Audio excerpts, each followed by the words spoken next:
e oggi vi raccontiamo un progetto che è stato portato avanti qui a Chiaramonte Gulfi in provincia di Ragusa. Siamo all'interno dei frantoi Cutrera 1906. Diciamo che io rappresento oggi la terza/quarta generazione, perché il mio trisnonno era semplicemente un contadino che aveva degli uliveti e portava le olive al frantoio per farsi l'olio per la famiglia, e poi ha iniziato un po' a vendere l'olio, quello che abbondava, quello che non serviva, ai vicini, a chi comunque ne aveva bisogno. Poi a mano mio papà ha iniziato a fare un frantoio. Noi avevamo un palmento, inizialmente noi eravamo nel settore del vino, cioè proprio da piccola mi ricordo che pigiavamo l'uva. E io piccolissima ero dentro, cioè questa immagine non me la dimenticherò mai. Da piccola mi mettevano dentro i tinozzi a pigiare l'uva proprio con i piedi. È un ricordo fantastico che ho della mia infanzia. Poi man mano abbiamo, oltre il discorso del vino, abbiamo integrato il discorso dell'olio. Mio papà ha creato questo piccolo frantoio a carattere familiare, prettamente familiare. E ancora oggi noi, che abbiamo comunque man mano ingrandito, ci siamo specializzati nelle nuove tecnologie per fare oli di alta qualità. E qui vediamo tantissimi riconoscimenti ottenuti dall'azienda nel corso di questi anni.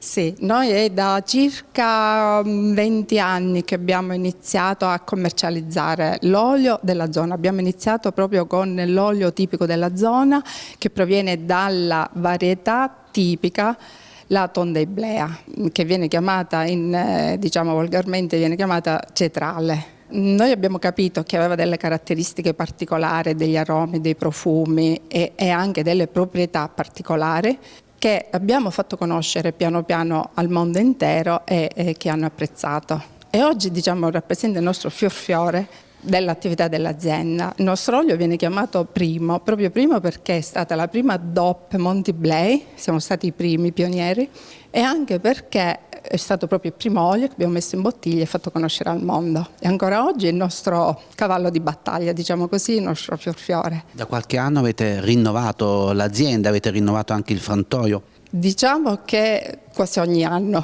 mettiamo sempre qualcosa di nuovo, nuove tecnologie, per avere un'altissima qualità. L'olio viene conservato con delle temperature, con delle tecniche che cercano di preservare al massimo la qualità. Sì, esatto, infatti ha una temperatura costante di 18 gradi circa. Viene conservato in mancanza di ossigeno, sotto azoto, perché è l'ossigeno che compromette la qualità dell'olio, quindi viene esclusivamente imbottigliato solo dietro ordinazione e poi parte così l'olio fresco, come se fosse appena spremuto. Dietro le sue spalle il luogo dove avviene proprio l'imbottigliamento. Sì, questa è la zona dell'imbottigliamento e del confezionamento, che contiene 3 linee di imbottigliamento sulla base dei numeri, sulla base anche dei formati. Questa che vedete qua alle mie spalle è l'ultima che abbiamo preso, che praticamente è quella linea che consente che fa tutto da sola in automatico, prende la bottiglia dalla pedana e alla fine raggiunge direttamente il cartone nel formato, che imballa direttamente la pedana pronta per la spedizione. Voi curate tutti i passaggi, anche le etichette? Sì, l'etichettatura viene fatta, abbiamo la sala stampa, la creazione delle etichette col design ovviamente che si occupa di questo, e la sala stampa etichette. E poi da qui l'olio parte con destinazione varie località italiane ma anche all'estero. Sì, direi soprattutto all'estero, perché il nostro grosso fatturato proviene dall'estero, molto in America, molto in Giappone. Diciamo che siamo presenti in 50 paesi al mondo.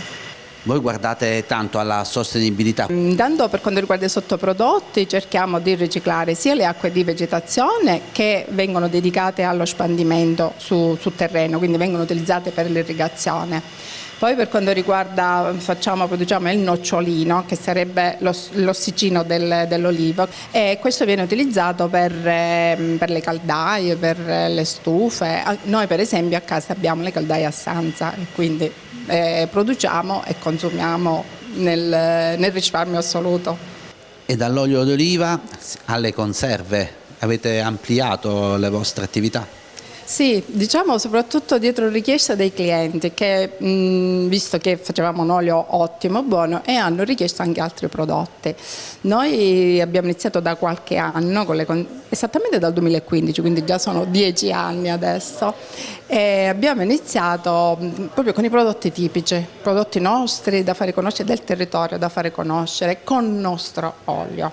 Quindi si tratta di pomodori in olio, olive in olio, carciofini, tutti i prodotti tipici nostri con l'olio e diciamo che hanno avuto un ottimo successo. Guardate anche a valorizzare l'economia del territorio. Sì, ma questo è stato sempre il nostro primo obiettivo, il nostro primo scopo. Ci sono tanti giovani che lavorano all'interno di questa azienda. Sì, diciamo che io sono la più grande di tutte, sì, sono parecchi giovani. Siamo già alla terza generazione, si guarda alla quarta, dicevamo poco fa. Sì, c'è diciamo l'affaccio della quarta generazione. E qui avete anche creato un luogo dove poter spiegare il territorio a chi vi viene a trovare e magari anche mostrare le varie attività che vengono portate avanti dalla raccolta sino alla molitura. Sì, diciamo che il nostro mondo, che per noi è scontato, è completamente sconosciuto a molte persone, anche del territorio. Quindi abbiamo dato questa opportunità di far conoscere il nostro territorio, i nostri prodotti, i nostri profumi, le nostre qualità. Attraverso questa piccola scuola dell'olio, che abbiamo chiamato proprio così, è aperta un po' a tutti, a chi è curioso, a chi vuole imparare, a chi vuole sapere, a chi vuole assaggiare. Qui vediamo anche le immagini della molitura, vediamo anche le immagini della raccolta. Come avviene la raccolta delle olive in questo territorio?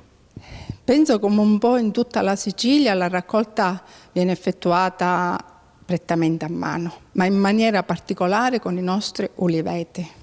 Ai giovani che messaggio vuole lanciare? Ai giovani voglio lanciare un messaggio soprattutto di non abbandonare il proprio territorio, ma di guardarsi attorno perché il territorio ha tanto da dare.